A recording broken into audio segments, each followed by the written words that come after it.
రైతు సోదరులనేది శుభోదయము. నా పేరు వెంకటేశ్వర్లు. నేను గత 3 సంవత్సరాల నుంచి విఎస్ క్రాప్ కేర్లో పనిచేస్తున్నాను. ఇప్పుడు వచ్చేసి యమహా అనే మన కంపెనీలో గత 2 సంవత్సరాల నుంచి యమహా అనే మందు ఉంది. ఇదివరకు కూడా ఉండింది. ఇప్పుడు ఏంటంటే మనకి పార్మాతాల విలేజ్లో దాదాపుగా చాలామంది పత్తి వేసినారు. అబ్దుల్ రహమాన్ అనే చేనులో మనం యమహా అనే స్ప్రే చేయించడం జరిగింది.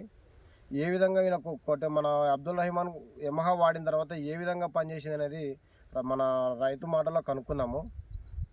నమస్తే రహమాన్ అన్న, మీరు యమహా కొట్టినారు కదా, మీకు ఏ విధంగా పనిచేసింది? కొట్టక ముందుకి ఎలా ఉంది, కొట్టిన తర్వాత ఎలా ఉంది అనేది మీరు ఒకసారి చెప్పండి. ఇక్కడ కొట్టకముందు దోమ పింగి అన్నీ ఉండే, కొట్టిన తర్వాత బాగా దోమ చచ్చిపోయింది, బాగుంది, లేతకు వచ్చింది, గ్రోతింగ్ బాగుంది, పైర బాగా వచ్చింది.